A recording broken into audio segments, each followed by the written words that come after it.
Elle peut quand même hurler, puis il y a des allers-retours qui durent, et ça peut durer 1 heure ou 2. Bonjour, je suis Caroline Ferriol, la fée dodo, experte en sommeil des bébés et des enfants. Dans ce podcast filmé, vous allez entrer avec moi dans une vraie consultation, avec une vraie famille et une vraie problématique. En fait, tout ce qui n'est pas jouer, donc dormir et manger, ça l'intéresse pas du tout. Elle a 2 ans et demi, elle s'appelle Sana et elle ne veut ni manger ni dormir la nuit. Où est le souci? C'est ça que je me dis. Je me dis, avec toutes ces informations, qu'est-ce que je fais mal? Qu'est-ce qui va pas? Il manquait C'est que un la peu, consultation. Voilà, c'est ça, exactement. Dans cet épisode, je rencontre Samia, une maman merveilleuse qui a tout essayé pour que sa fille mange et dorme suffisamment. C'est un peu un combat. Chaque repas est difficile. On parle de refus alimentaire, de réveil nocturne, d'insomnie et de multitudes de pistes testées par les parents. Pourquoi on parle du levier nutrition quand on parle sommeil et pourquoi c'est aussi important ? Eh bien, parce que c'est la base qui va permettre à l'enfant justement de pouvoir dormir profondément. On va avoir un impact sur les réveils trop matinaux, on va avoir un impact sur les réveils la nuit, de synthétiser correctement toutes les hormones du sommeil. Une consultation très riche en conseils, mais surtout, on trouve de véritables solutions. Ça peut vraiment l'aider, elle, à sortir des multiples chemins qui se sont rouverts la nuit en termes de rendormissement. Si vous aussi, votre enfant ne dort pas et vous rappelle toute la nuit, si vous vous sentez démuni et épuisé, ou si vous avez juste envie de vous sentir moins seul dans cette aventure, alors cet épisode est fait pour vous. Chez Cadolis, la santé et le sommeil sont les fondements d'une vie bien vécue. Nous créons des produits sains, durables et design conçus pour offrir aux plus petits et aux plus grands de belles nuits. Nous apportons des solutions pour laisser le monde en bon état, comme nous l'avons trouvé, en toute transparence. Nos produits sont fabriqués en Europe avec amour et exigence et sont certifiés sans aucun produit chimique pour la sécurité de toute la famille. Fini les emballages plastiques, place à des packagings éco-responsables. On privilégie des matières naturelles comme la fibre de coco, le latex, douce et idéale pour votre sommeil. Chez Cadolis, on prend soin de vous, vos enfants et de la planète. Bonjour Samia. Bonjour Caroline. Bienvenue dans la chaîne YouTube de Fée Dodo. On va faire une consultation ensemble pour votre petite Sana. Sana, elle a quel âge déjà ? Sana, elle a presque 2 ans et demi, donc 2 ans et 4 mois, exactement. Ok. Cet épisode, on a la chance qu'il soit sponsorisé par Cadolis, des matelas Cadolis. Vous connaissez ? Pas du tout. Ce sont des matelas pour enfants notamment, et ce sont des matelas que nous, on va vraiment recommander pour leur qualité, pour les matériaux avec lesquels ils sont fabriqués. Donc, on parle aujourd'hui de Sana qui a 2 ans et demi. Comment est-ce que vous avez connu Fée Dodo ? Est-ce que vous me connaissez ? Alors, je vous ai connue il y a à peu près 2 ans, je dirais. Ok. Sana avait à peu près 2 mois, donc on avait passé les 2 premiers mois un peu chaotiques du nouveau-né. Et à ce moment-là, on ne se pose pas trop de questions, on ne fait même pas de recherche, on essaie juste de survivre. Et à partir de 2 mois, donc, elle a arrêté les pleurs, elle a tout arrêté du jour au lendemain.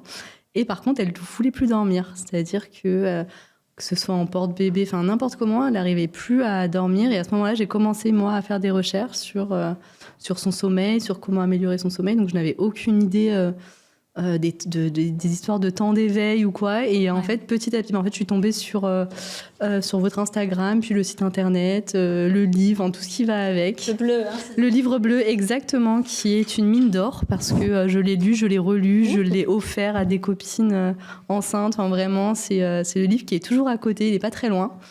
Pour quelconque question, il y a toujours une page intéressante. Et grâce à ce livre, effectivement, j'ai appris beaucoup de choses, surtout sur les temps d'éveil. C'est pour moi le plus important à respecter pour un sommeil serein, pour ma fille à ce moment-là. Et elle avait arrêté de se nourrir vers 4 mois la nuit. Et à partir de ce moment-là, en suivant les temps d'éveil, ça s'est très bien passé. Puis bon, ça s'est dégradé après, mais grâce à Fée Dodo, on était bien partis. On était bien partis. Et donc, elle a bien dormi de ces 2-3 mois, voilà, c'est ça, grâce au livre. Exactement. Donc, le grand guide du sommeil de mon bébé aux éditions Marabout, le premier, le bleu. Tout à fait. Et quand est-ce que ça s'est dégradé ? Alors, en fait, ma fille avait une plagiocéphalie. Donc évidemment, les pédiatres avaient de très mauvais conseils. Hein. C'est pas grave, elle aura des cheveux, tourner un petit peu la tête par-ci, par-là. Bon, rien n'a fonctionné, on a dû lui mettre un casque.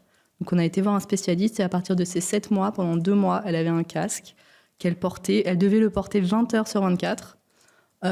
C'était l'enfer parce qu'elle était très sensible et c'est pas qu'elle le supportait pas, mais ça lui faisait quelque chose et ses nuits se sont dégradées à partir de ce moment-là.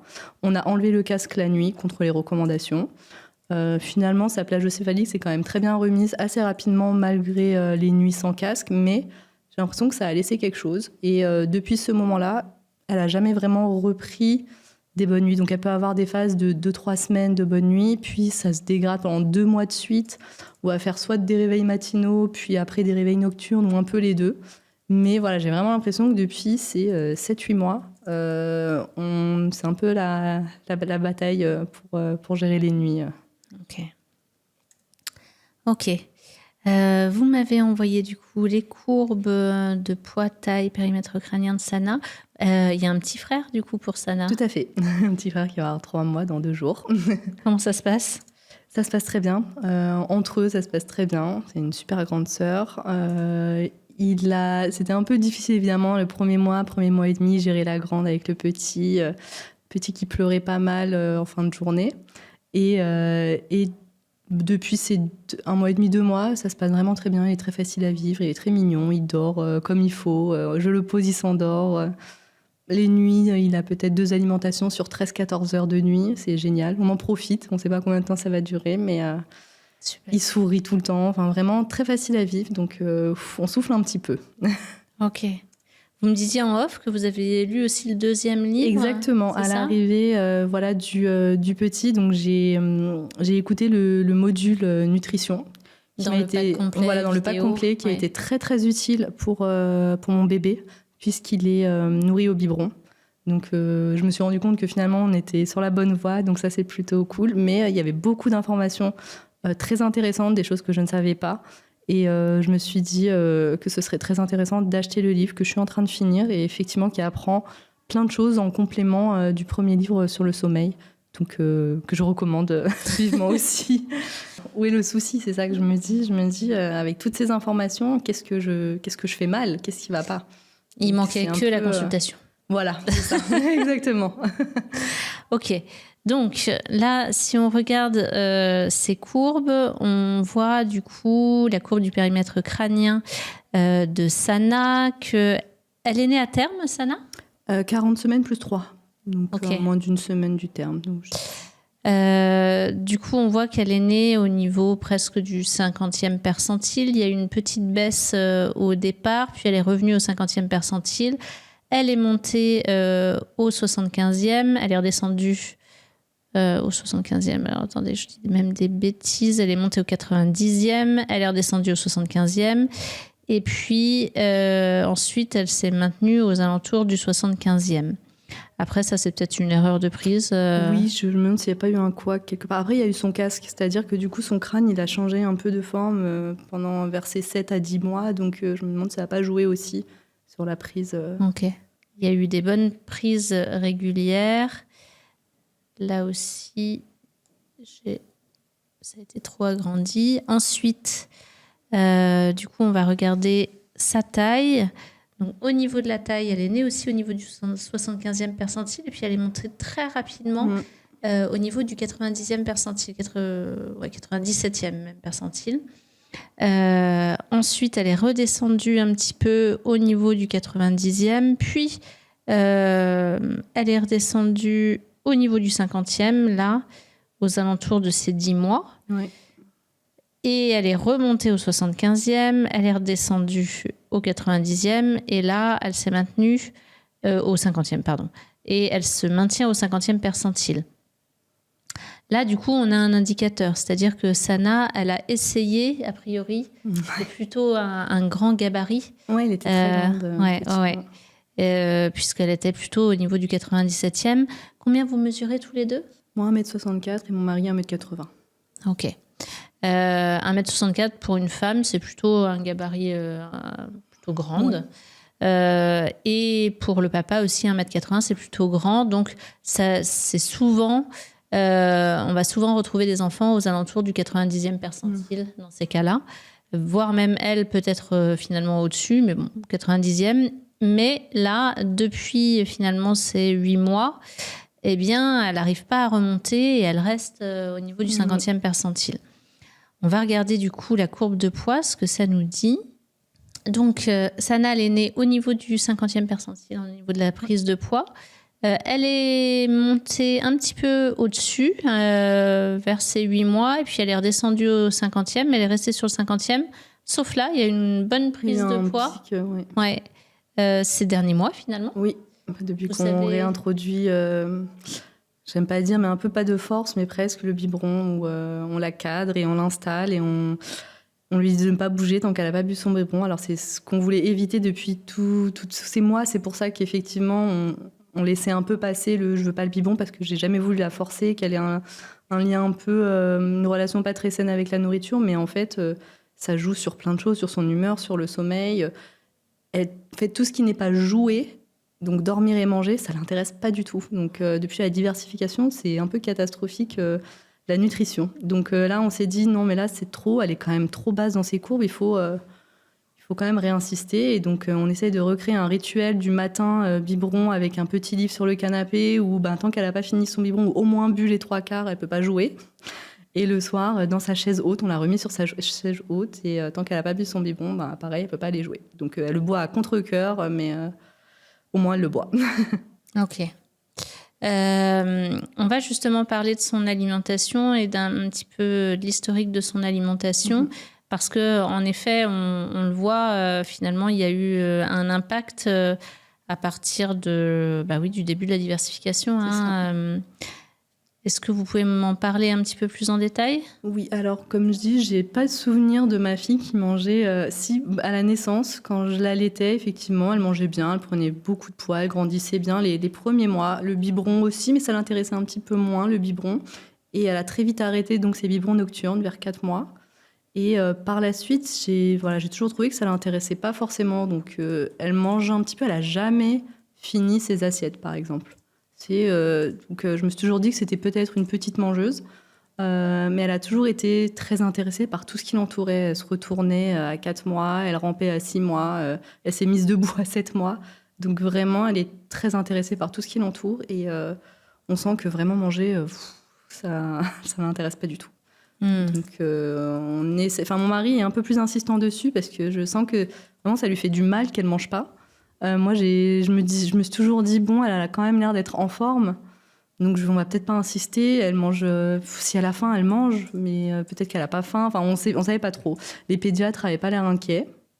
Elle a été très malade. Elle a été malade entre novembre et février de cette année, où en fait, elle a tout chopé à la crèche. Et je pense qu'elle avait des pauses de 5 jours entre 2 maladies, ou que ça pouvait être gastro, 5 fois des rhumes, infection pulmonaire, pieds, mains, bouche, vraiment la totale. Donc là, le poids, c'était la cata, c'était encore pire au niveau nutrition. Donc c'est un peu un combat. Chaque repas est difficile. Hier, on était à compter les pâtes, le nombre de pâtes qu'elle mangeait. Tu manges encore ces 3 pâtes et après c'est bon. Et c'est vraiment un calvaire pour elle. Ok. On va pouvoir en parler aussi, du coup. Pourquoi on parle du levier nutrition quand on parle sommeil et pourquoi c'est aussi important ? Eh bien, parce que c'est la base qui va permettre à l'enfant, justement, de pouvoir dormir profondément. On va avoir un impact sur les réveils trop matinaux, on va avoir un impact sur les réveils la nuit, de synthétiser correctement toutes les hormones du sommeil également, et pas n'importe quelle nutrition, puisque en effet, à 2 ans et demi, il y a encore besoin d'avoir du lait pédiatrique, au moins 500 ml par jour à minima. Ce sont les recommandations officielles. Ça peut être plus pour certains gabarits. Mais parfois, il y a des petites choses qui se mettent en place en termes de difficultés au niveau de la nutrition et comme pour le sommeil. Et là, on le voit avec Sana. Elle était allaitée, Sana, c'est ça ? Oui, pendant 2 mois. Oui, pendant 2 mois. Et vous le disiez, elle prenait très bien. Elle prenait bien, mais elle a eu beaucoup de coliques. Du coup, maintenant, je ne sais pas si c'était les coliques. Mais c'est vrai que ce tortier, vraiment, ça a été dur. C'était des pleurs, mais pendant des heures, toute la journée, pendant 1 mois, des gros pleurs. Où j'avais l'impression que c'était mon lait qui lui faisait quelque chose. Mais non, elle prenait bien. Enfin, en tout cas, elle buvait plutôt bien. Les premiers mois, il y avait pas grand-chose à signaler niveau prise de biberon ou de nutrition. Et c'est pour elle que vous disiez que la sage-femme avait proposé des Non, c'est pour non, mon c'est fils, pour votre fils. Adèle, qui avait pris, je crois, 500 grammes en moins d'une semaine à la sortie de la maternité et qui actuellement fait 7 kilos à 3 mois. Donc, Et oui, vous faites des beaux gabarits dans la famille. Voilà, c'est ça. Mais il a la taille qui va avec, donc la courbe suit, donc je m'inquiète pas du tout. Et c'est important, en fait, d'écouter la demande de l'enfant et de ne pas se fier à ce que peuvent dire. En effet, on en parlait les sages-femmes ou les médecins qui ne sont pas très bien formés en nutrition et qui vont parfois demander de restreindre les bébés qui seraient soi-disant des bébés gloutons, mais en fait des bébés qui ont besoin de faire des rattrapages de courbes comme pour votre fils.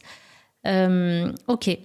Du coup, en termes de rythme de nutrition dans la journée, est-ce que vous pouvez me donner celui de Sana ? Alors, du coup, il y a nutrition et sommeil. On n'a qu'à partir. À quelle heure elle se réveille ? À quelle heure elle se réveille ou elle sort du lit ? À quelle heure elle se réveille ? En fait, c'est vraiment une grosse plage. Ça peut être 5h45, comme 6h15 ou 6h30. Apparemment, ce matin, selon les grands-parents, c'était 7h. Elle aurait fait une très bonne nuit. Donc mais globalement, ça n'arrive jamais. C'est plutôt entre 5h45 et 6h15, je dirais. On la laisse dans son lit au maximum, en théorie, jusqu'à ce que le petit lapin soit vert. Mais quand elle commence à hurler, de notre téléphone, on met le petit lapin en vert parce que on n'en peut plus. Mais voilà, donc on la sort du lit, je dirais peut-être vers 6h30, entre 6h30 et 7h, selon à quel point elle tient. Ensuite, donc depuis qu'on réinsiste sur les biberons, il y a le biberon. Alors on fait des 210, mais elle les boit pas en entier. Peut-être qu'elle boit 150. Honnêtement, 150, 200, non, pas 200. 150, 180, elle doit boire. Okay. Et par contre, elle veut rien d'autre avec. C'est-à-dire qu'elle prend une petite compote dans la voiture sur le chemin de la crèche, mais que ce soit une tartine, il n'y a rien d'autre qui l'intéresse. Yaourt, rien du tout. Voilà, donc que ça. Apparemment, elle mange très très bien à la crèche le midi. Donc elle redemande, elle aime beaucoup la viande, vraiment les protéines, elle en redemande. Donc elle mange toujours très bien la semaine à la crèche.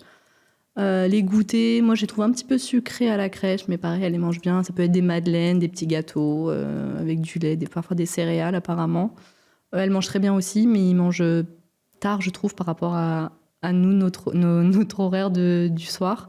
Parce qu'elle mange à 18h à la maison et leur goûter il est plutôt vers 15h30. Donc je me dis aussi qu'elle a peut-être pas très très faim à 18h. Donc voilà, donc ensuite nous à 18h il y a le repas. Donc on essaye un peu de mettre un peu de tout, un peu de féculents, un peu de légumes, un peu de protéines aussi, un petit kiri, des laitages en plus. Mais c'est vraiment... elle mange, je dirais, peut-être un tiers de son assiette. Et pourtant, on ne met pas des grosses quantités. Et ça peut durer assez longtemps. Ça peut durer une demi-heure, quoi. Voilà. Le dessert, ça va être un petit yaourt et une compote, ou parfois un fruit. Mais pareil, elle ne mange pas grand-chose. Et le biberon du soir, je vais refaire aussi un 210 et elle va à peu près boire la même chose, un 180 peut-être. Ça va être pendant la lecture d'un petit livre sur le canapé, toutes les deux, pour faire un petit moment un peu calme, ou dans sa chaise haute avant qu'elle puisse aller jouer, pour vraiment être sûre qu'elle boive le plus possible. Et le week-end à la maison, on tente aussi un biberon après le repas du midi, parce qu'on se dit qu'on a plus de chance sur 3 prises qu'elle en prenne un peu plus. On essaye aussi un petit peu. Effectivement, j'ai l'impression que les jours où elle mange plus, peut-être qu'elle dort un peu mieux, effectivement. Mais voilà. Et pour le sommeil, la sieste du midi, c'est midi. À la maison, c'est midi. À la crèche, c'est entre midi et 12h30. Elle s'endort très facilement, toute seule, toujours endormie assez facilement. À la crèche, apparemment, elle peut faire 2 heures, parfois 2h30. Par contre, à la maison, c'est un cycle. Enfin, je sais pas c'est combien de cycles. C'est 1h15. 1h15, peut-être 1h30, mais ça dépasse pas. Voilà, les fois où ça peut dépasser, c'est si vraiment elle a fait une nuit où elle a fait 3 heures d'insomnie, où vraiment là, son corps a besoin. Ou si on a une activité très sympa l'après-midi et que je lui dis il faut absolument que tu te reposes, tu dois être en forme, parce que sinon on ne pourra pas aller voir les chevaux, on ne pourra pas aller à la piscine, parce que tu dois être en forme. La piscine va t'attendre, ne t'inquiète pas. Et là, elle peut parfois se laisser aller. Mais ça ne marche pas toujours. Mais parfois, ça peut marcher. Le midi, vous dites qu'elle mange très bien à la crèche. Oui. Est-ce qu'elle mange très bien le midi quand elle est à la maison ? Non, c'est comme le soir en fait. Peut-être un peu plus parce que vu qu'elle mange assez tôt le matin à la maison, 6h30, 7h, il y a plus de temps qui s'est écoulé. Donc à 11h, effectivement, elle a peut-être un petit peu plus faim, mais pas beaucoup plus. C'est quand même aussi un peu compliqué de la faire manger. Mais, voilà. Elle sélectionne les aliments? Oui. Ou c'est plus uniquement de la quantité? Elle sélectionne aussi les elle aliments? sélectionne aussi en plus de ça. C'est-à-dire que pourtant, on peut lui faire... on a même essayé jusqu'à lui faire des frites, un petit bout de pizza par-ci par-là. Elle s'en fiche un peu. Ce qu'elle aime, vraiment les choses où vraiment elle va être contente, c'est si c'est un petit yaourt au chocolat. Donc c'est pas fou, mais bon, tant qu'elle mange, on met une petite cuillère de lait en poudre dedans. Et puis elle mange son petit yaourt, mais elle le finit pas non plus toujours. Ce qu'elle aime, ce qu'on fait souvent, ça peut être les lasagnes, par exemple. Les lasagnes Picard, elle adore. Mais quand je dis elle adore, elle finira pas son assiette. Même ce qu'elle adore, elle en mange pas en grosse quantité, quoi. Tandis que à la crèche, elle mange de tout. Elle mange de très tout, bien. elle en redemande. Et elle en redemande. Ok.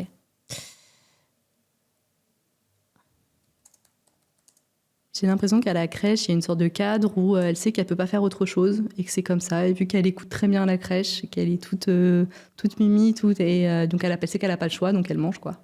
Alors qu'à la maison, j'ai l'impression qu'il y a beaucoup de tentations un peu partout. Ok. Alors, du coup, elle s'endort à quelle heure le soir?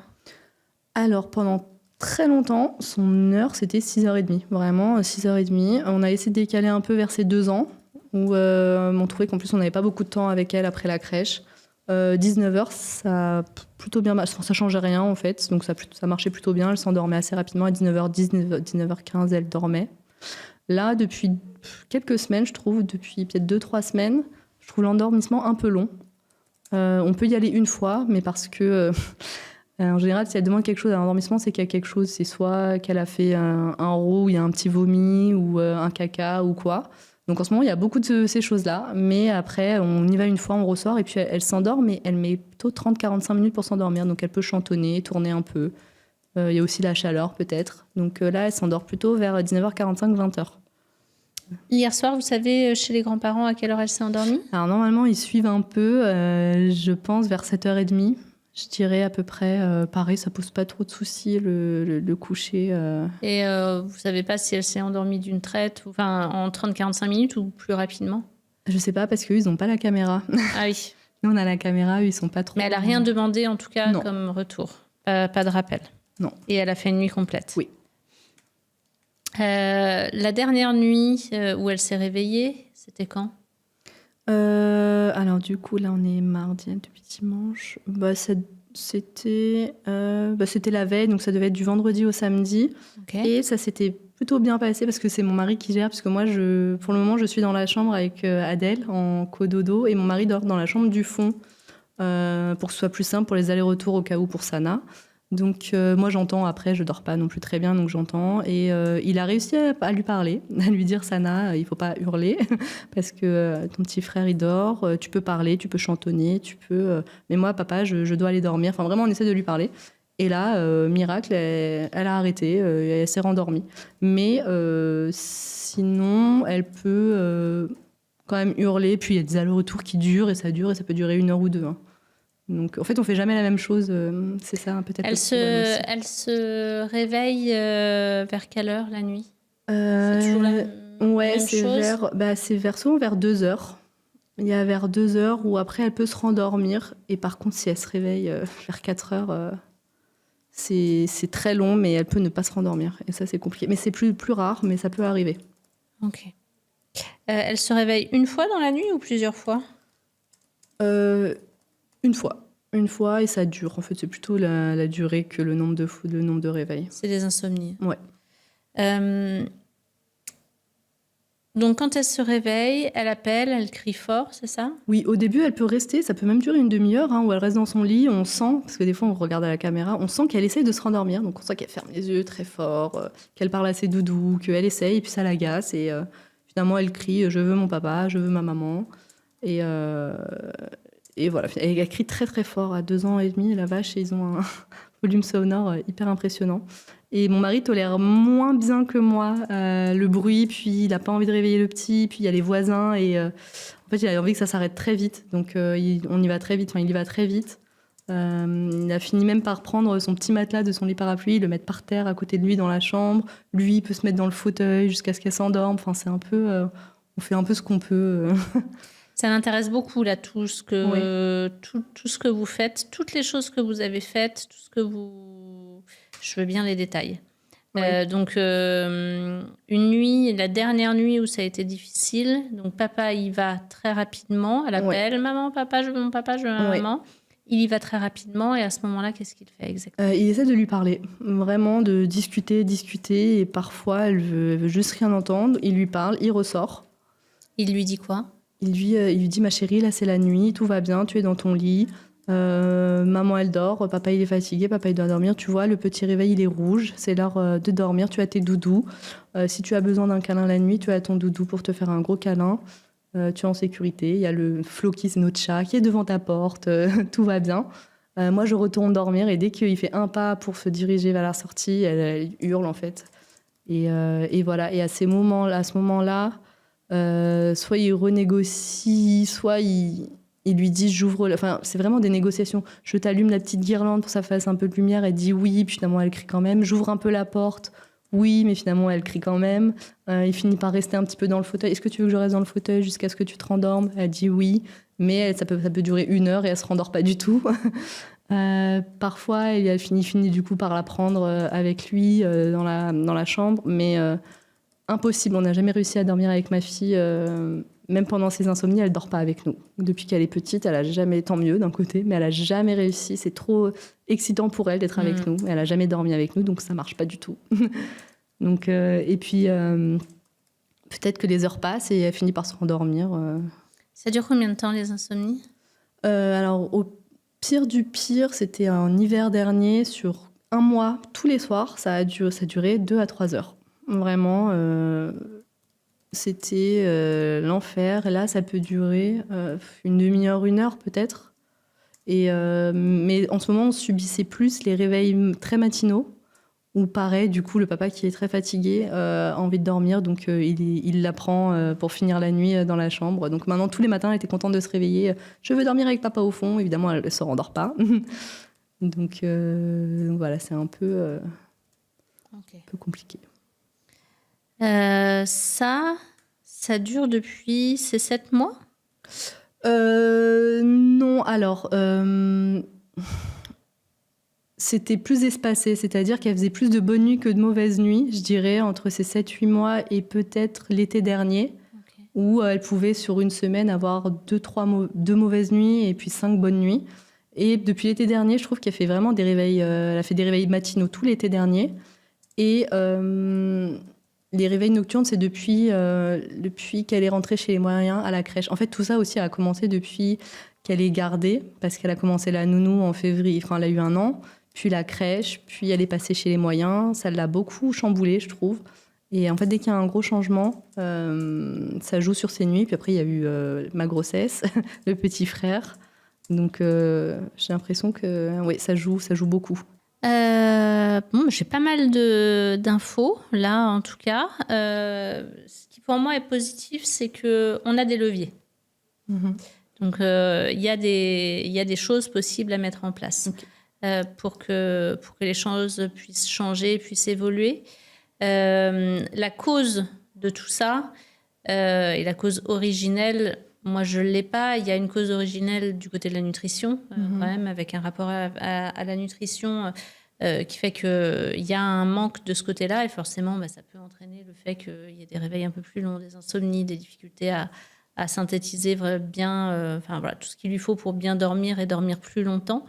Mais c'est important de ne pas réduire ça à ça. Il s'est passé plein de choses. Il y a eu le casque dont vous avez parlé. Il y a le fait qu'elle grandisse, parce que malgré tout, comme vous dites, elle dormait plutôt majoritairement bien. Puis il y avait 2 nuits un petit peu difficiles, et puis là, ça s'est inversé.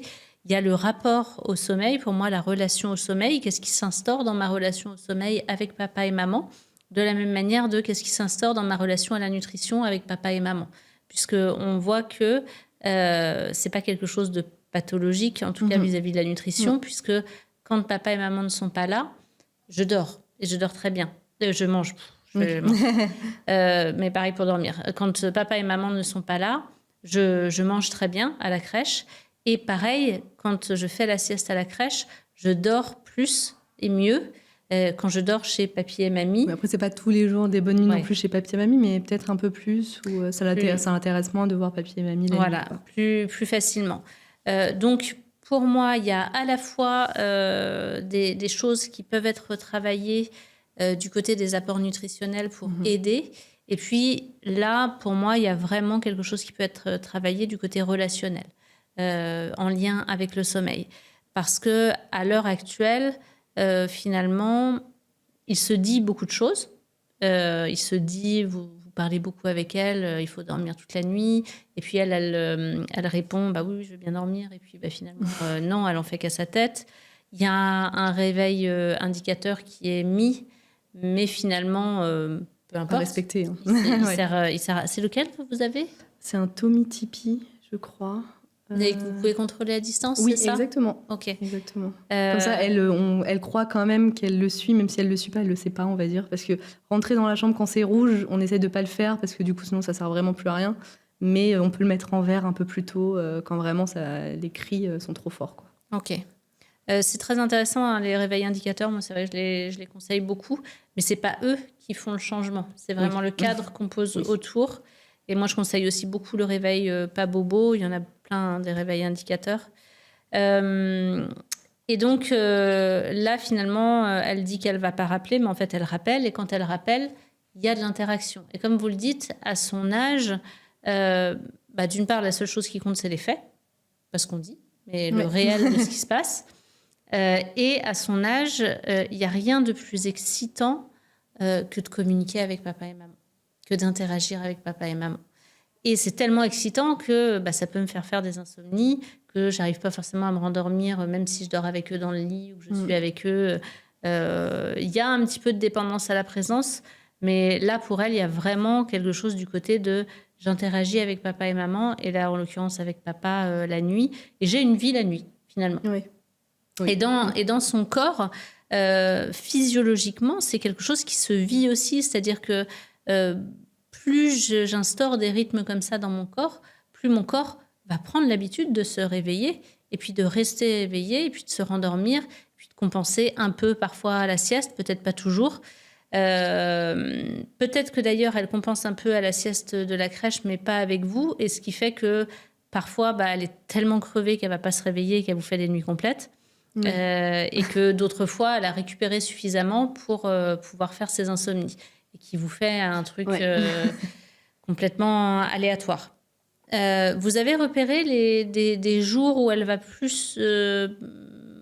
des nuits dans la semaine où elle va plus faire des nuits complètes et d'autres où elle va plus se réveiller, ou vous avez peut-être pas regardé? Peut-être que le week-end, elle se réveille un peu plus que la semaine. Mais j'ai l'impression que c'est un peu aléatoire. C'est vrai que je sais pas trop. Mais ça pourrait être intéressant de le regarder aussi. Pour moi, à partir du moment où il y a des moments où, notamment quand elle n'est pas avec vous, elle dort mieux, plus longtemps, etc., comme à la crèche pour la sieste ou chez les grands-parents pour la nuit, et des moments où elle mange mieux quand vous n'êtes pas là. C'est pas vous le problème, hein, pour le coup. Mais ça veut dire que c'est un problème relationnel. Ça veut dire qu'on n'a pas un problème structurel, physiologique, même si c'est des leviers qui comptent aussi certainement un petit peu sous-jacents. On est vraiment dans des enjeux relationnels, en fait, qui se sont cristallisés, peut-être dû à des choses physiologiques à la base, hein, mais qui, plus j'avance en âge, plus ça se cristallise dans mon fonctionnement.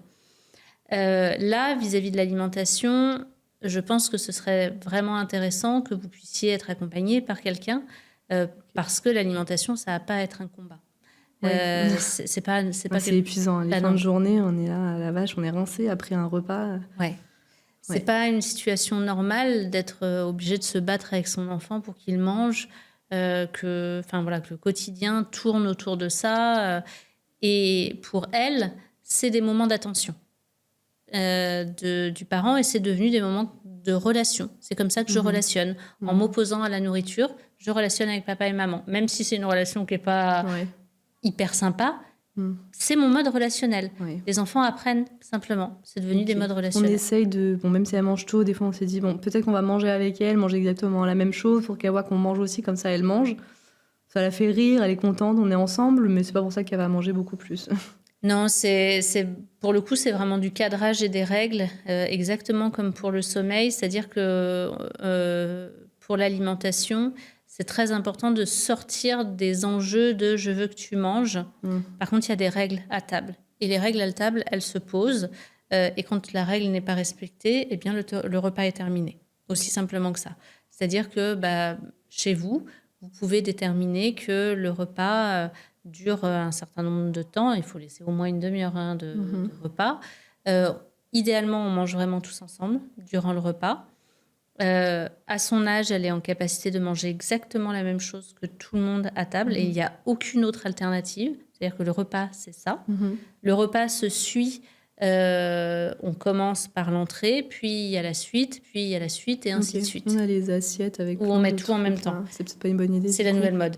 Ah ouais. Et je passe mon temps à avoir des consultations avec des parents qui disent « Ah, ils mangent que le fromage » ou « Ils mangent... » En fait, ça peut être intéressant dans certains cas, et ça peut être conseillé par les diètes aussi. La problématique, c'est que ça donne souvent des enfants sélectifs qui vont manger que les pâtes qu'il y a dans l'assiette ou que ce qui les intéresse et puis qui vont rien manger d'autre au final. Et puis le parent se retrouve à proposer plein de nouvelles choses et principalement ce que l'enfant aime au final. Oui, c'est vrai. Et puis ça n'avance pas. C'est important de toute façon. Moi, je ne suis pas diète pédiatrique, donc normalement, je n'ai pas la qualité pour pouvoir conseiller. Moi, je ne conseille pas au niveau quantité. Là, je vous parle de comportemental, relationnel. Oui. Au niveau relationnel, dans l'accompagnement des familles, et que ce soit au niveau de la nutrition ou du sommeil, on est vraiment toujours, quand on a des problématiques relationnelles qui sont identifiées, et là, clairement, c'est le cas, puisque parfois, quand c'est pas vous, ça marche bien, et quand c'est vous, ça ne marche pas. Donc, on est vraiment dans la relation. Ce qui permet d'apaiser la relation, ça va vraiment être le fait que on remette à sa place le fait de manger ou le fait de dormir. Et papa et maman sont pas là pour t'endormir ou t'aider à dormir ou faire que tu dormes ou que tu te rendormes, comme pour le sommeil. Les parents sont là pour cadrer. Le sommeil, c'est sur ce temps-là. Point. Et selon ces règles-là, à tel endroit, etc. Je cadre le sommeil, c'est à tel moment. Et de la même manière pour la nutrition. Je suis pas là pour te faire manger. Je suis pas là pour que tu manges, même en quantité. Je suis là pour te proposer une alimentation équilibrée, qui n'est pas spécifique pour toi, c'est la même que toute la famille. C'est la même que pour toute la famille. Tout le monde mange et c'est normal de manger. Il y a un temps pour manger. Et si par contre on ne respecte pas les règles de nutrition à table et de commun, eh bien le repas il s'arrête. Et il n'y a pas d'autres temps de nourriture entre-temps si on a faim, etc. C'est quelque chose... Donc par exemple, avec des enfants qui sont très sélectifs au niveau de la nourriture, qui vont... vouloir aller jouer, sortir de table, etc. Alors, je parle là d'une enfant de 2 ans et demi. Je ne parle pas d'un enfant de 6 mois, d'un bébé de 6 mois. Oui, c'est important. À partir, quand l'enfant commence à avoir 2 ans et demi, 3 ans, ça peut être très intéressant de pouvoir lui dire bah, « Écoute, ma chérie, là, on a pris une décision. À table, il y a vraiment des règles. Tu commences à être grande. » Et les règles, c'est comme à la crèche. Et comme vous le dites, à la crèche, elle ne se pose pas de questions, elle mange. Parce que c'est cadré, en fait. Ouais. Et à la crèche, c'est pas un enjeu relationnel entre papa et maman et moi. Il n'y a pas plein de choses qui se sont mises en route et qui font que c'est pas l'objet, c'est pas manger, c'est la relation entre nous qui fait qu'elle s'est désintéressée de manger. À la crèche, il s'agit juste de manger. Oui. Point. Ouais. Et là, c'est pareil. Remettre en place le fait qu'à la maison, il s'agit juste de manger. Et que ça ne provoque plus aucune émotion pour vous, qu'elle mange ou qu'elle ne mange pas. Et ça, c'est difficile. Ouais.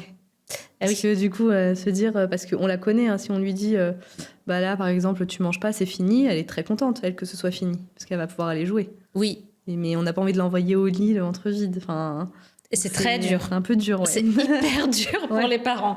C'est d'autant plus pour les mères, moi, je trouve, mais pour les pères, parfois, c'est extrêmement difficile. Mais ça va tout changer. Ok. En fait, ça peut changer complètement votre vie et votre rapport.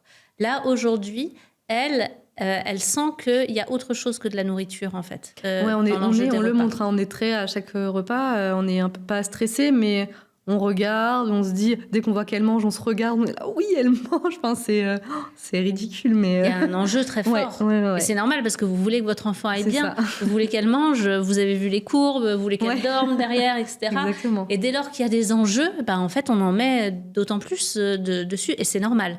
Là, du coup, moi, ce que je vais vous proposer, c'est de vous détacher complètement de ça. Ok. Vraiment, il n'y a plus d'émotion. Je ne suis pas joyeux si elle mange. Je ne suis pas joyeux si elle ne mange pas. Ok. À la maison, tous les êtres humains mangent. On a tous besoin de manger. Par contre, ça se cadre. Donc, nous, tout le monde, on mange de telle heure à telle heure. On mange tous le même repas. Ok. Et si on fait autre chose que manger, à savoir jouer avec les couverts, ne pas regarder, se lever de table ou faire quoi que ce soit d'autre que manger, immédiatement, la règle n'a pas été respectée. Dans ces cas-là, le repas est terminé. Ok. On sort l'enfant de table, point. Et pendant les repas à table, ce sont des repas sociaux. Les repas ont pour fonction l'alimentation, mais ils ont aussi pour fonction la relation. Être ensemble, j'accorde de l'attention à l'autre. Le repas, c'est un temps social et c'est très important que ce ne soit pas un temps social de relation avec l'enfant qui soit le lieu de je rentre en conflit, c'est difficile, je force, j'essaie de lui faire quelque chose. C'est un temps de socialisation pour tiens, qu'est-ce que tu as fait de ta journée, toi chérie? Ah, et puis moi j'ai fait ça. On accorde de l'attention à l'autre en se parlant, mais pas en se parlant de mange. Okay. Juste on partage et on rigole et on est ensemble. Et tu manges pas, c'est pas un problème. Okay. Par contre, on est à table pour manger. Et si elle fait autre chose à table, qu'elle met les pieds sur la table, autre, qu'elle cherche à se distraire. Si par contre elle est assise à table, qu'elle ne mange pas, mais qu'elle est assise à table sans rien faire d'autre que de discuter avec vous, c'est OK. Hein. Ok. Il n'y a pas de problème d'être une demi-heure comme ça, mais que vous parlez de la pluie, du beau temps. Et là, c'est OK, c'est un repas normal. Elle ne mange pas, il n'y a pas de problème. Il n'y a pas d'émotion, il n'y a pas de pression. Par contre, elle cherche à sortir de table, elle s'agite, elle demande un livre, elle demande à être aidée, elle dit « Ah, ça, j'aime pas » ou autre. Enfin, elle est dans le conflit vis-à-vis de la nourriture ou à vouloir s'extraire du temps du repas. Dans ces cas-là, le repas est terminé et elle sort de table. Sortir de table, ça veut dire que je ne participe plus à la relation qui se passe à ce moment-là. Okay. Donc, ça veut dire que vous continuez votre repas dans la joie. Okay. Elle va faire ce qu'elle veut. Vous continuez le repas dans la joie. Vous continuez à vous intéresser à vous, pas à elle. Okay. C'est aussi important, ça. Okay. Et si elle cherche à venir, à dire « Ah, papa, maman, venez jouer. Ouais, je fais ça. » ou à crier ou autre, là, il faut aussi poser une règle et pouvoir dire « Là, ma chérie, c'est pas possible. Okay. On s'intéresse aux uns aux autres quand on est à table tous ensemble. Okay. Là, le repas pour toi, il est terminé. Donc là, tu vas jouer toute seule. Et tu fais pas du bruit comme ça ou bien tu vas dans ta chambre parce que là, c'est important pour nous. C'est le moment du repas. » En fait, vous recentrez l'attention sur autre chose que l'enjeu de nutrition. C'est possible qu'elle mange pas, en fait, qu'elle continue même pendant des semaines, qu'en fait, juste, elle aime pas trop manger, quoi. Non, ok. Non, c'est une enfant qui a besoin de manger, qui mange très bien, qui en redemande même à la crèche.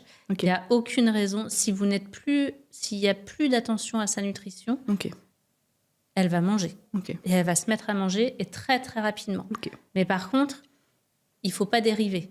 Parce que si à un seul moment, elle se rend compte que ça fait réallumer la lumière de c'est mon pouvoir à moi, j'arrête de manger. C'est vraiment des enjeux de pouvoir relationnel.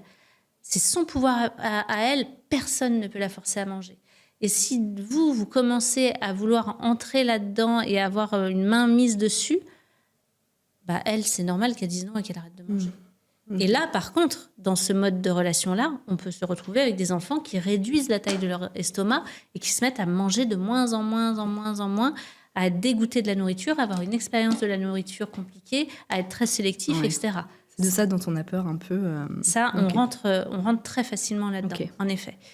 Et par contre, oui, il y a des règles. Je commence par l'entrée, comme tout le monde, puis la suite, puis le fromage, puis le dessert. C'est ça, un repas. Par contre, je ne suis pas obligée de terminer mon assiette. Ça, c'est important. On n'est plus dans les années... Voilà. Parce que là, c'est forcé à manger Ouais. si je termine mon assiette. Ouais.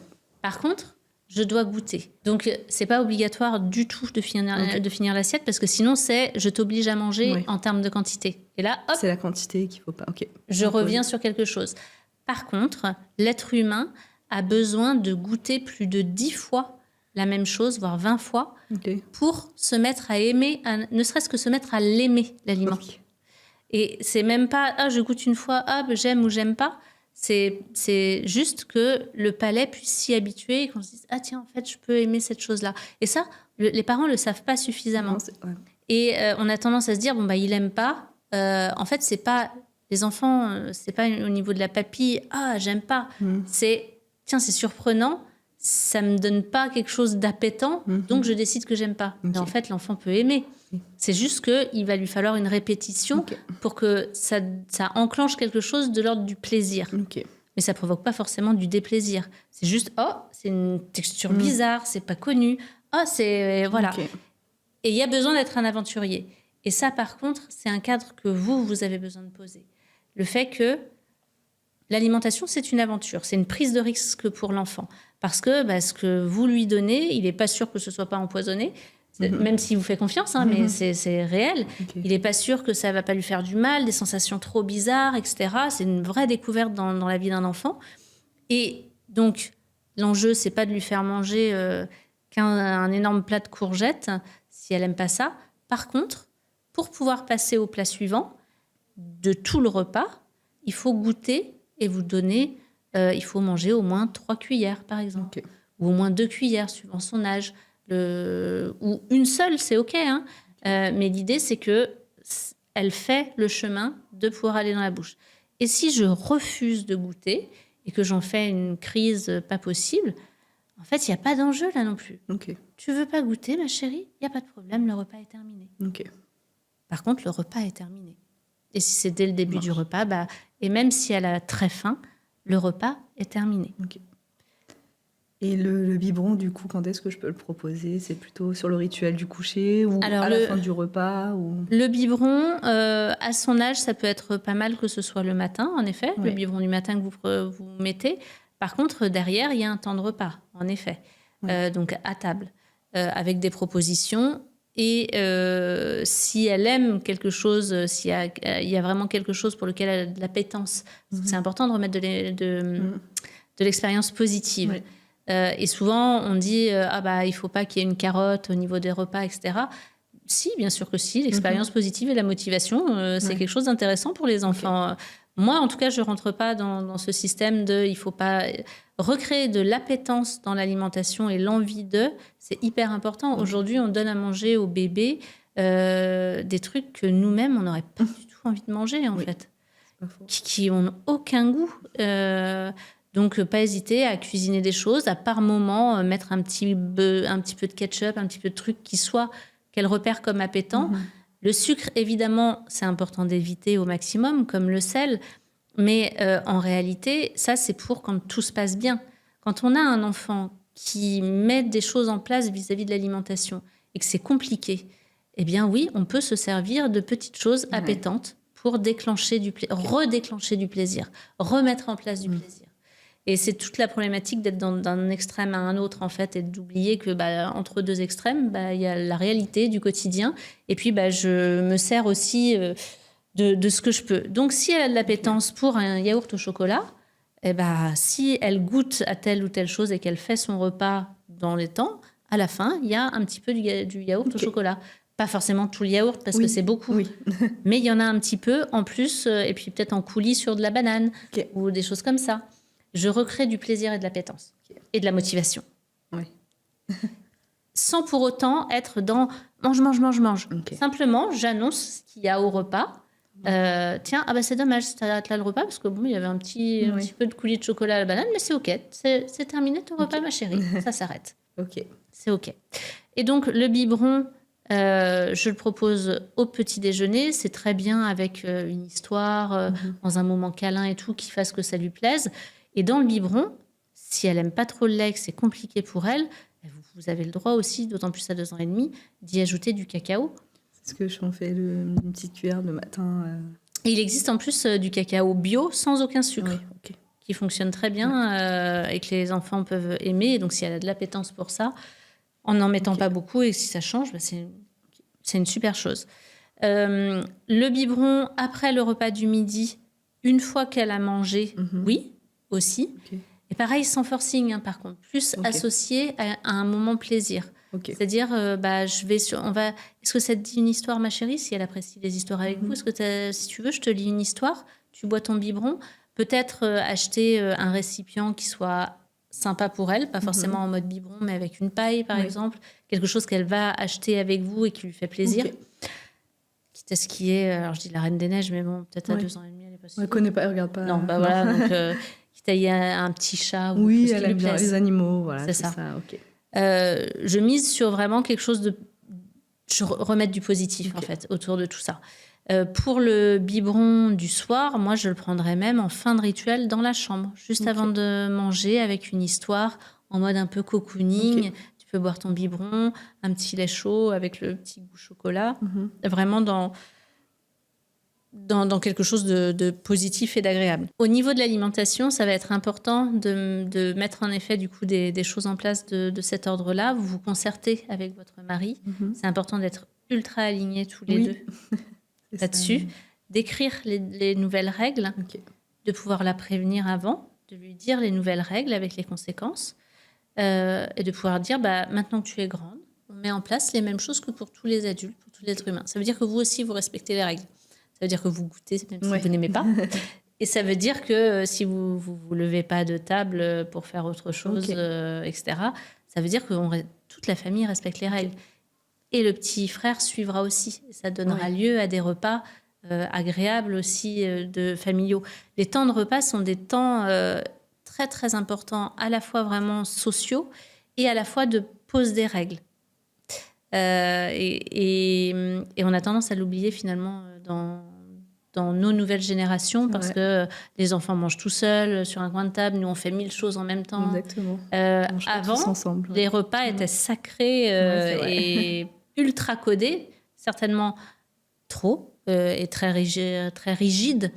Mais ce sont vraiment des temps où justement on vient poser les règles de la famille. C'est des temps de partage aussi qui sont très importants parce qu'on est vraiment ensemble, on fait lien, on remplit le réservoir affectif de cette manière-là aussi.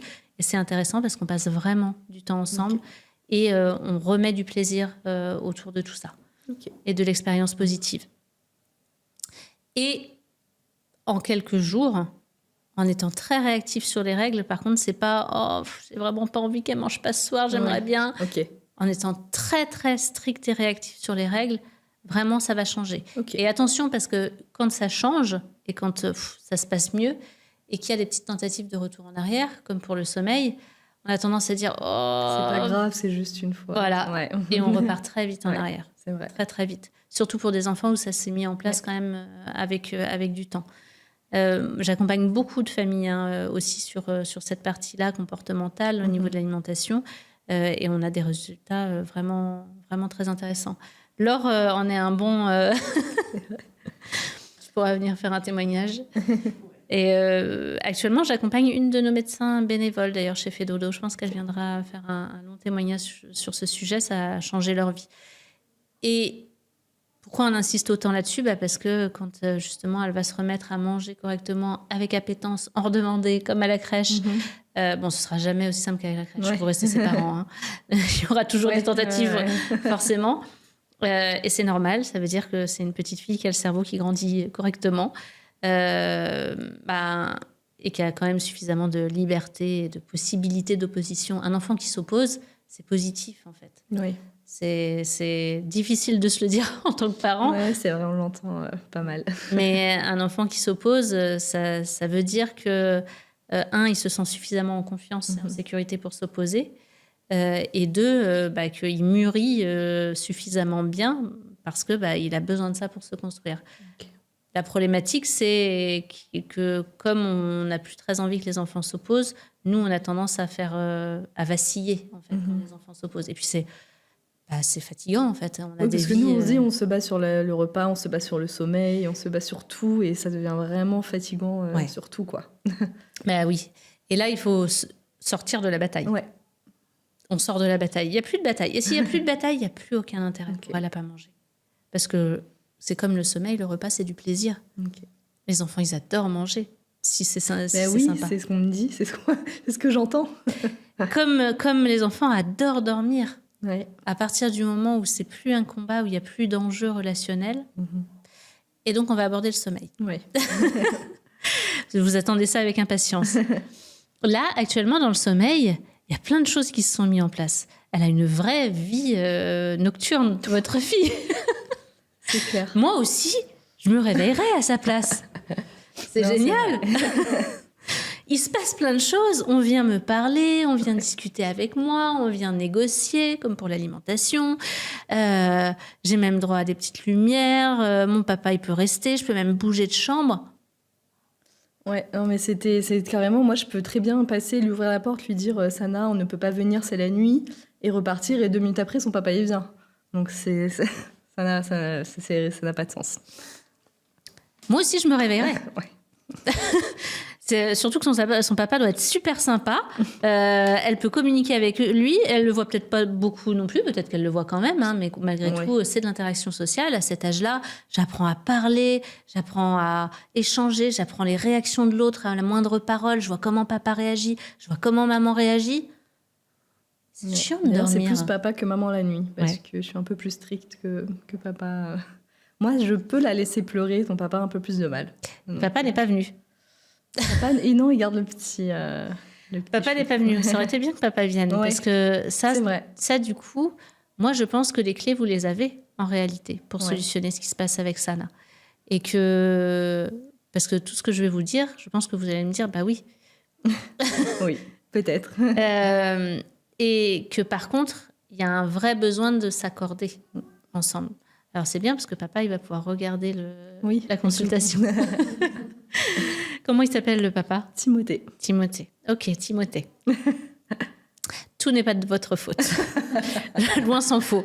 Vous avez le droit d'avoir envie d'avoir une vie nocturne avec votre fille. C'est ok. Mais si vous voulez que ça change,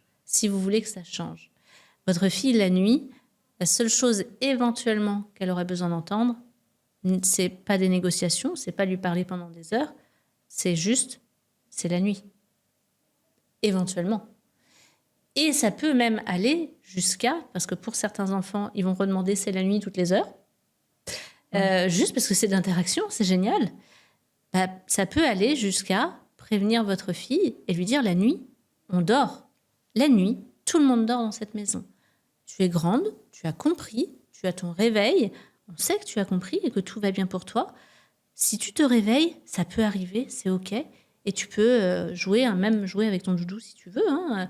Mais par contre, papa et maman, eux, ils dorment. Ils ont besoin de dormir. Ton petit frère aussi.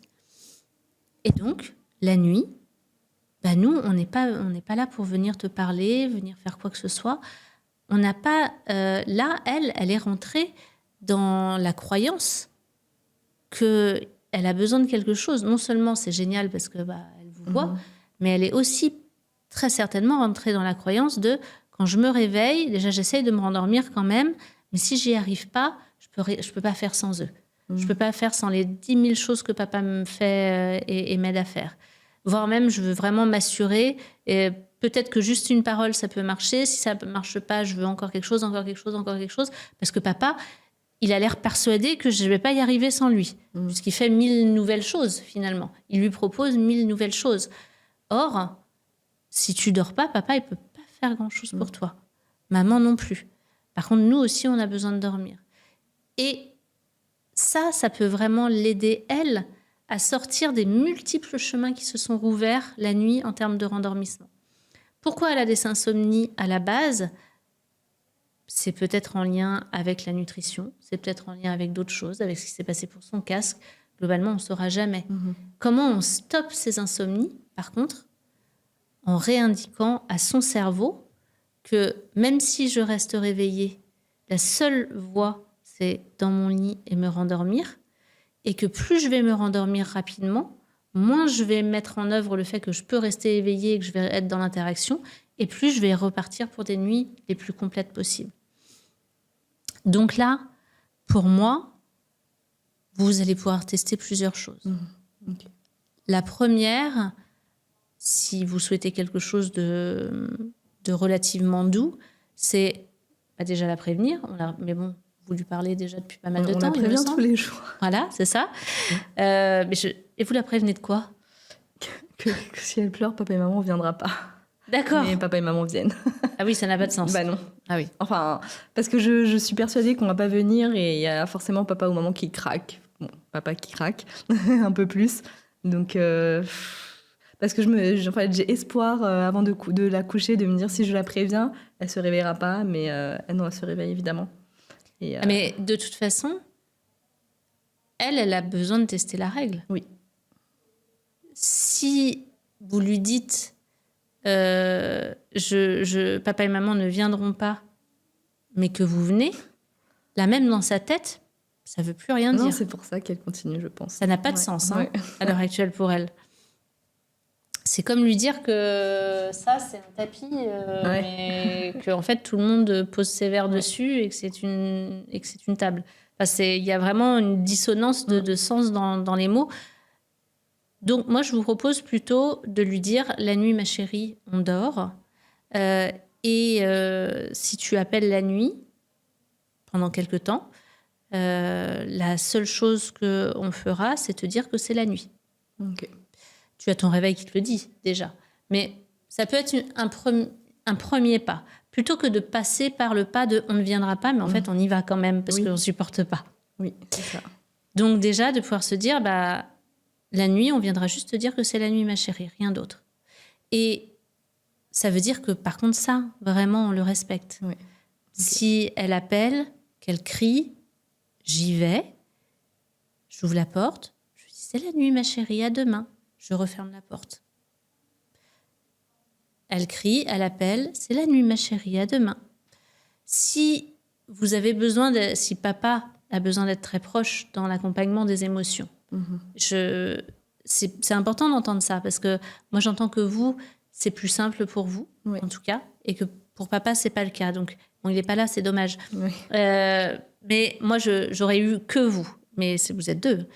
J'aurais eu que vous. Je vous aurais dit, voilà, vous y allez toutes les 5 minutes, toutes les 4-5 minutes, pas 20 minutes idéalement, mais 4-5 minutes. Vous entrouvrez la porte. C'est la nuit, ma chérie.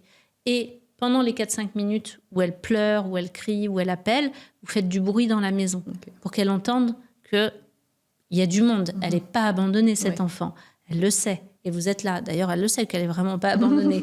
Pour le coup. Mais papa a sûrement peur qu'elle se sente abandonnée. Ouais, papa n'aime pas entendre sa fille pleurer. Lui-même, hypersensible au niveau du bruit, a peur de réveiller tout l'immeuble, de réveiller le petit. Enfin, c'est vraiment, faut que ça s'arrête, en fait, sur le moment. Ok. Donc, si c'est à vous que je m'adresse, que papa n'est pas dans les parages, parce que papa, il a le droit de partir à l'hôtel quelques nuits aussi. Oui, mettre ses boules caisses aussi. Je l'avais proposé, mais ça n'a pas marché. Je vous dirais, vous y allez toutes les 4 minutes, et vous lui dites, c'est la nuit, ma chérie. Et puis, vous faites du bruit dans la maison. Si c'est papa, papa, il a le droit d'y aller, de dire, c'est la nuit, ma chérie. Et puis, tant qu'elle hurle, de lui faire un câlin. Et puis, quand elle arrête de hurler, de ressortir. Et puis, si elle re-hurle, de lui faire un câlin. Quand elle arrête de hurler, il ressort.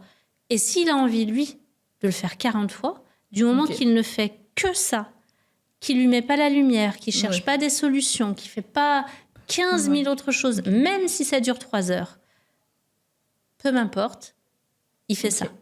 Il n'y a plus qu'un seul chemin. C'est la nuit, ma chérie. Et je lui tiens pas des longs discours. Oui, éviter, parce que ça...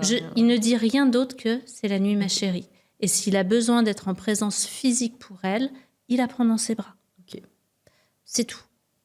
Dans le noir complet, parce qu'en plus, s'il lui met de la lumière, production de mélatonine, pas terrible pour elle. Mais dans le noir complet, il fait des respirations profondes avec elle dans les bras et il la repose pas quand elle est endormie, parce que le but de papa, c'est pas qu'elle s'endorme. On ne s'endormira pas. Voilà. Pas de risque. Je la repose. Et je n'agis que comme ça. Je ne cherche plus quoi que ce soit et je ne suis pas là pour chercher à ce que ça dure moins longtemps ou qu'elle s'endorme ou autre. Mais du coup, papa pourra être dans une action physique avec elle. Vous vous concertez. Vous avez le droit d'agir différemment l'un et l'autre aussi. Papa, il fait ça, ou vous faites juste c'est la nuit, vous avez le droit. Mais il ne se passe rien d'autre que ça. Au moins, ça va lui donner un chemin clair. Elle sait que... Et ça, quel que soit le temps que ça dure, même si c'est un réveil très matinal, par contre, il faut un rendormissement. Vous avez la possibilité que ce soit le cas ? Oui, réveil matinaux. La semaine en crèche, après 7 heures, c'est compliqué. On doit la sortir. Le week-end, c'est faisable, oui. Ok. Donc, si c'est le week-end, on va jusqu'au rendormissement. Par contre, on ne la laisse pas dormir. Si elle se rendort après l'heure où elle est levée d'habitude, vous la laissez dormir 20 minutes et vous la réveillez. Mais ça marche. Enfin, elle va vraiment se rendormir parce que je ne vois pas comment elle pourrait se rendormir après 6 heures du mat', quoi. Elle peut, ouais. Complètement. Alors, elle peut. Tout dépend si c'est un réveil trop matinal, parce que si elle est couchée et... Si elle fait son quota... Si elle est endormie à 18h30 et qu'elle se réveille à 6h, pour moi, c'est pas un réveil trop matinal. Moment, elle dort du coup elle s'endort plutôt vers 7h30. En fait, elle fait des nuits de 10h à 10h30. Donc, c'est plutôt court. Oui, c'est pas énorme. Après, si elle s'endort à 19h30 et elle se réveille à 6h30, c'est ça ? Plutôt 5h45, 6h à peu près. Ouais, 5h45, c'est tôt. Et ça, c'est depuis que vous l'avez couchée un peu plus tardivement, parce qu'avant, vous la couchiez à 18h30. Ça fait un... Non, parce qu'en fait, avant, on la couchait aussi En fait, ça fait depuis qu'elle a 2 ans après qu'on la couche à 19h, mais elle s'endormait plutôt très rapidement, dans les 10 minutes. Et là, ça fait quelques semaines, par contre, qu'elle met vraiment l'heure pour s'endormir, donc elle est plutôt endormie un peu avant 20h en ce moment. Est-ce que vous pourriez tester de la coucher à 18h30 ? Oui. Oui ? Oui. On avait réessayé, justement, il n'y a pas si longtemps que ça, de la recoucher. Et ça avait donné quoi ? Je crois que c'était à peu près pareil, mais je me rappelle d'un conseil de quand même la coucher à 18h30 sur quelques jours pour que son corps réapprenne à dormir un peu plus longtemps. Je crois qu'on m'avait dit ça, donc oui, au besoin, oui, on pourrait... Ça peut être bien. Non, elle ne s'endort pas tout de suite parce que, vu qu'elle dort bien à la crèche, elle n'arrive pas à s'endormir à 18h30. Et elle dort vraiment 2h, 2h30, hein, c'est ça à la crèche ? Ouais, 2 heures, plutôt 2 heures en moyenne à la crèche. Jusqu'à 14, on me dit souvent 14 heures. C'est pas elle énorme. Elle peut quand même s'endormir à 18h30. Oui, c'est pas énorme. Si elle est couchée à 12h30, 13h30, 14h30, ça fait... Oui, max. Jamais se réveille vers 14h, 14h30 à la crèche. Oui, donc elle peut dormir à 18h30 sans problème. Quand elle rappelle le soir... Elle fait des fois des rappels, c'est ça ? Une fois, pas beaucoup plus. Hein. C'est vraiment changer ma couche. Enfin, il y a toujours quelque chose où... Parce qu'elle a trop bu de lait, donc un petit relent. Enfin, il y a toujours... Enfin, pas toujours, non. C'est une fois de temps en temps, elle peut rappeler. Mais ça dure vraiment 1 minute. Il y a un seul rappel. Elle est rassurée. Et puis, parce qu'elle a la peur maintenant. Elle a peur des loups. Elle a peur de tout. Donc, il y a le chat qui fait le tour de la chambre pendant le rituel. Enfin, vraiment... Donc, son papa qui lui dit... Ah oui, si elle entend du bruit dehors, elle a peur des motos. Donc, ne t'inquiète pas, les motos, elles ne peuvent pas rentrer à la maison. Donc, il suffit qu'elle commence à s'endormir et qu'il y a une moto, ça va la gêner. Elle va dire, ça me gêne, j'arrive pas à dormir. Donc, qu'est-ce que vous dites dans ces cas-là ? On lui dit de ne pas s'inquiéter, que les motos pourront jamais rentrer à la maison, qu'elle est dans son lit en sécurité, dans son lit, que personne ne peut rentrer ni dans la maison, ni dans sa chambre, ni dans son lit. Ça a réussi à la convaincre, mais j'ai l'impression que ça fait partie aussi maintenant du truc de... Tous les jours, on doit lui redire ça pour qu'elle réussisse à s'endormir. Oui. Donc, elle l'a remis en œuvre. Moi, je parlerai, vous dites les bons mots, ça doit être tiré de mon livre, non ? Oui, du module des plus grands. Des plus grands, oui. Je dirais ça, mais en journée. Pas lors d'un rappel. Lors d'un rappel, j'irais plutôt sur la même phrase que celle que vous dites la nuit. Savoir c'est la nuit, ma chérie, bonne nuit. Idéalement, de ne pas rentrer dans le changement de couche, etc. Sauf si vous sentez que c'est vraiment nécessaire. Et dans ces cas-là, est-ce qu'elle sait enlever ses couches et les remettre ? Non ? Non. Elle ne sait pas enlever sa gigoteuse encore ? Ah si, gigoteuse, pyjama, tout, sauf la couche. Elle ne saurait pas remettre une couche, quoi. Mais elle sait tout enlever. Hein, parce que pour l'instant, elle est sur des couches classiques. Ouais. Ça peut être bien là, de la basculer sur... J'ai fait ma première commande de couche culotte, là, qui ne doit pas tarder. Par hasard. Super, donc ça peut être bien de la basculer sur les couches culottes. Et de lui montrer comment j'enlève ma couche et j'en remets une. Comme ça, si tu es gênée, ma chérie, tu n'as pas besoin d'appeler papa et maman. Je te laisse un petit stock de couches à côté du lit. Et Parce qu'elle est dans son lit parapluie encore. Ça peut être dans un coin du lit. Elle a une couche... une couche de rab, et puis celle qui est sale, tu la jettes par-dessus le lit. Ça marche bien à ces âges-là et ça évite les demandes comme ça. Elle demande pour avoir de l'eau, pour boire ou pas ? Non, pas encore. Non. De toute façon, avec le module 7, vous avez pas mal de réponses à tout ça. Ouais. Mais le changement de couche en fait partie. C'est quelque chose de très classique avec les petits.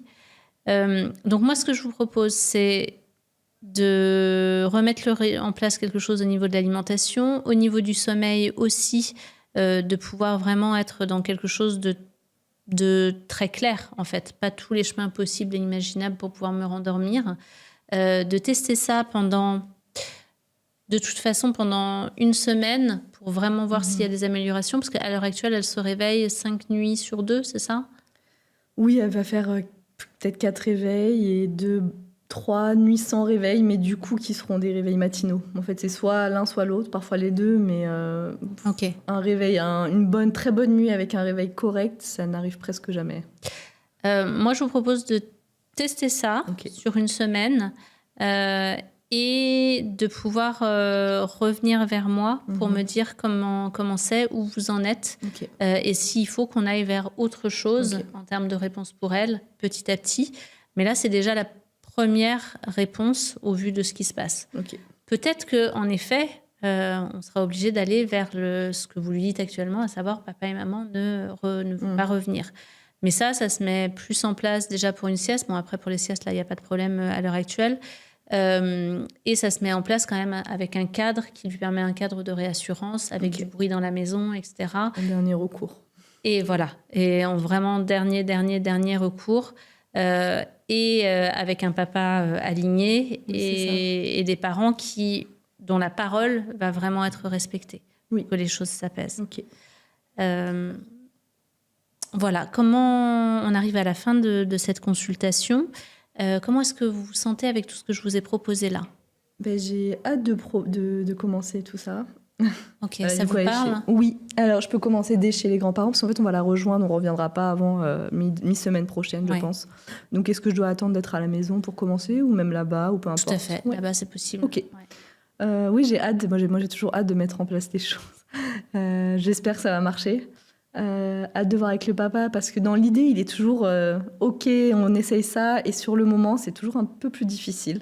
Donc à voir aussi comment on peut essayer de voir comment il pourrait lui aussi respecter un peu ce qu'il dit, parce que c'est vraiment plus difficile pour lui. Je pense que c'est une des raisons pour lesquelles on en est aussi, sans que ce soit de sa faute, on en est toujours là aujourd'hui, c'est parce qu'on n'a jamais réussi vraiment à être aligné et cohérent sur ce qu'on lui propose la nuit quand elle se réveille, en fait. Donc, ça peut être intéressant pour lui, comme pour les personnes qui font un régime, d'avoir des palliatifs en cas j'ai envie de craquer. Les personnes qui font un régime, on leur dit mettez de côté déjà plein de petits bâtonnets de carottes, des choses hyper accessibles et pour grignoter. Donc, si lui, il sait qu'il a envie de faire quelque chose, mais que potentiellement il peut craquer, quel palliatif il a ? Est-ce que quand j'ai envie de craquer, qu'est-ce que je fais ? Peut-être que je vais faire une balade hors de la maison, même si c'est en pleine nuit. Ou bien je me mets une série avec un casque. Et on liste les palliatifs, on les écrit. Et comme ça, quand on est dans la situation de crise, on dit « Ah, attends, c'est quoi que tu dois faire là ? Tiens, tu vas tester ça déjà avant ce que tu voulais faire. » Et ça peut être un super support. Ok. Tout prévoir avant de commencer. En fait, et une fois qu'on commence, plus de retour en arrière. Ça marche. Pour être bien aligné. Ok, super. Ok, du coup, ça vous parle ? Ouais, hâte aussi sur l'alimentation, de voir ce que ça va donner. Parce que j'ai m'imaginé ma fille qui mange bien, ça me paraît un peu... Ça change la vie. Ouais, j'ai hâte de voir ça aussi. Super, franchement. Et là aussi, pour tout ça, c'est vraiment la cohérence. Et puis, votre fille, elle vous attend au tournant. Ouais.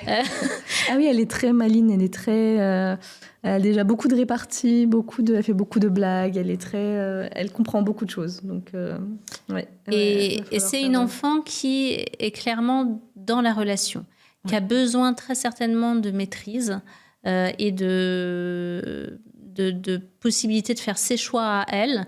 Donc, n'hésitez pas à lui donner dans l'espace des possibles et dans un cadre aussi, sûrement que vous le faites déjà. Et également de pouvoir lui donner de la satisfaction autour de ça. Donc, on a le rituel du coucher, mais toujours cette idée de motivation. On a parlé de la motivation pour l'alimentation. Vous pouvez en mettre pour le sommeil aussi. Et que, par exemple, quand si, en effet, elle n'a pas rappelé de la nuit, les nuits où elle ne rappelle pas de la nuit, eh bien, il y a soit un petit tableau de rituel où elle colle une gommette, soit il y a un petit truc positif qu'elle aime, qui fait que c'est une réussite. Ça, c'est une motivation. Sans pour autant que vous en fassiez des tonnes émotionnellement. Que ce soit vraiment, c'est ma propre réussite. Vous lui redonnez les clés en lui disant, là maintenant t'es grande, c'est à toi de gérer ton sommeil. Nous, on peut rien faire d'autre que de venir te dire que c'est la nuit en fait. Toi, comment est-ce que tu peux te rendre fière de toi ? Puisque tu as envie d'être en maîtrise. Comment je te donne la possibilité de maîtriser tout ça et de t'auto-féliciter finalement. Et ça marche bien. Et puis, évidemment, c'est très important pour ces enfants-là d'avoir des espaces de relation ailleurs. Puisque j'imagine que vous êtes en relation avec elle. Est-ce que vous avez bien les 15 minutes avant le rituel qui lui sont dédiés avec un jeu avec elle. On elle. a déjà au moins 1h30, une heure et demie de jeu le matin avec elle. Le soir, le papa est aussi en congé parental, donc on la récupère entre 16h30 et 17h à la crèche pour avoir beaucoup de temps à la maison. Donc on a beaucoup de temps quand même avec elle, vu qu'on n'a pas d'écran à la maison. Le week-end, il faut bien s'occuper aussi. Donc franchement, à ce niveau-là, on est... Est-ce qu'elle sait jouer seule ? Oui, mais pas trop. Des fois, elle veut qu'on soit là, sans forcément qu'on joue avec elle, mais qu'on soit là. Enfin, sur son tapis de jeu avec elle. Si, par exemple, je suis toute seule avec Adèle, son petit frère et elle, je vais lui dire, je vais coucher ton petit frère, je reviens dans 3 minutes. Je peux l'entendre dans le salon. « Maman, je suis toute seule, je t'attends !» Parce qu'elle a besoin toujours d'être dans l'échange, dans la relation. Ça peut être intéressant de travailler ça avec elle aussi. Parce que ça va de pair, en fait, avec la situation relationnelle. Le fait que pour elle, les temps de séparation et les temps d'individualité ont l'air d'être un petit peu compliqués. Je suis très souvent avec elle. Je l'ai gardée pendant 1 an à la crèche. Enfin, c'est vraiment, on est très fusionnels. Donc, ça pourrait être intéressant de pouvoir... alors ça se travaille peut-être plus avec quelqu'un qui va s'occuper de la parentalité, une psychologue, une pédopsie, pour avoir mais spécialisée en parentalité, pour avoir des tips pour aider à expérimenter des absences-présences, en fait, de la séparation. Oui, c'est vrai qu'on n'a pas beaucoup... En 2 ans et demi, je crois que je l'ai laissé... là, elle est chez les grands-parents, mais c'est très, très rare. La dernière fois, c'était quand j'étais à la maternité, et c'était très dur. Et avant ça, en 2 ans, 1 fois, je crois. Enfin, vraiment... Sans que ce soit des grosses absences, type qu'elle aille ailleurs que chez elle, mais ne serait-ce que dans la maison, elle est dans le salon, mais vous êtes ailleurs. Et que ce soit possible, et que ça dure. Et vous pouvez mettre des petits timers en place. Avec des trucs de réussite. Et puis quand on se retrouve, on est super contente, on joue. Mais en fait, le fait que ça peut très bien se passer et qu'il y ait même du plaisir à cette absence et aux retrouvailles, du coup. Aux sensations de « retrouvailles, c'est génial », qui fasse que on n'a pas besoin d'être tout le temps ensemble dans le même lieu. Tu es en sécurité dans les lieux où tu es même toute seule.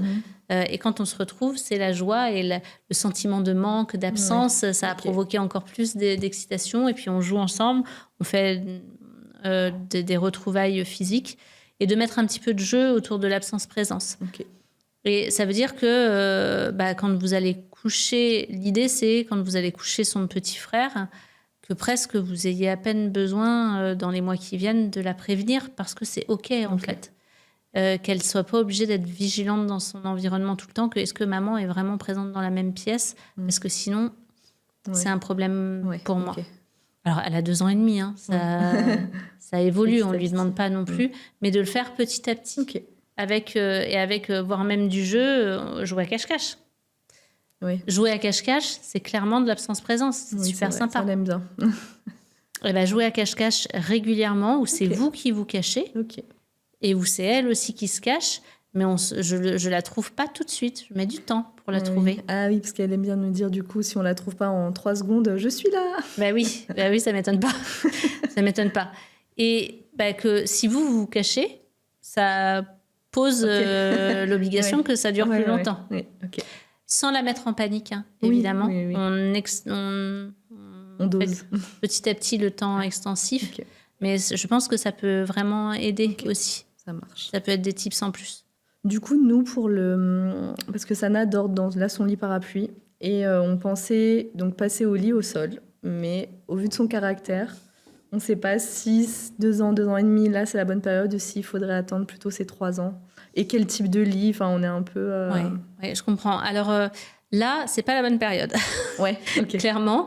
Quand ce sera apaisé, qu'elle sera sur des nuits complètes, qu'elle fera plus ses réveils trop matinaux, etc., quand tout ça, ce sera apaisé, là, pour le coup, vous pourrez, en effet, si elle le demande, et c'est souvent entre 2 ans et demi et 3 ans, si elle, à sa demande, elle veut découvrir un lit ouvert. Je ne sais pas si votre lit à barreaux, il s'ouvre ou pas du tout. Non, c'est vraiment un lit parapluie qui se... Ah, c'est un lit parapluie. C'est un lit parapluie, exactement. Pas du tout ouvert. Donc, du coup, dans ces cas-là, ça peut être intéressant de lui proposer un lit, idéalement pas trop grand, les lits enfants, 90, 190, et de pouvoir... Au sol, c'est pas mal pour démarrer, en effet, plutôt. Et puis de bien choisir les matelas, d'avoir vraiment un matelas de qualité. Nous, on recommande notamment le matelas Cadolis dont je vous parlais en début d'émission. Ça peut être très bien. Et puis, c'est un matelas qui va lui durer dans le temps. Hein. C'est un matelas une place pour enfants. Donc, et vous pouvez le mettre au sol. Et là, ça veut dire que vous mettez en place des nouvelles règles. Oui. À savoir, tu restes dans ton lit, on ne sort pas de la chambre, etc. Mais c'est plutôt à mettre en place vraiment quand... D'une part, elle le demande. Elle est en demande, là, actuellement ? Non, pas du tout. Je pense qu'elle ne sait même pas que c'est une possibilité. Ouais, ok. Donc, quand elle demande et quand c'est... quand elle sera plus calme. Quand c'est apaisé. Ok. Tout à fait. Parce que, oui, ça met en œuvre d'autres respects de règles. Elle sait ouvrir les portes, donc... D'autres tentatives, donc c'est normal. On va attendre un petit peu, ça marche. Et puis que le papa soit encore prêt à définir les règles avec le papa avant aussi. Oui, parce que si elle vient dans notre lit, le papa, il la ramènera pas dans son lit. Après, jusque-là. Mais... il faut vouloir faire du cododo. Il y a aussi l'option de la mettre dans votre chambre avec un matelas et dans son lit parapluie, si c'est votre chemin. Ouf, on n'en a pas parlé, d'ailleurs. Oui, alors elle ne dormira pas, on ne dormira pas. Elle est très bien dans sa chambre. C'est ce que j'avais compris vis-à-vis de votre demande. Ouais. Mais après, c'est important de le mentionner parce qu'il y a des familles qui peuvent choisir le cododo et de dormir tous dans la même pièce. C'est pas forcément toujours qu'on dort pour mieux, mais pour certains, c'est une solution aussi. Oui. Ok, merci beaucoup. Merci ce temps ensemble. Merci beaucoup. Avec plaisir, Samia. J'ai hâte de tout mettre en place. Vous me tenez au courant. On a un groupe WhatsApp ensemble et puis on fait évoluer les choses petit à petit. Avec plaisir. J'ai hâte de revenir avec des bonnes nouvelles. Ouais. Super. Si vous voulez aussi, quand tout ça sera apaisé, nous faire un témoignage vidéo. Avec plaisir. Ce sera top. Ça marche. On se fera peut-être une visio. Ok, super. À bientôt. Merci beaucoup, Caroline. Merci.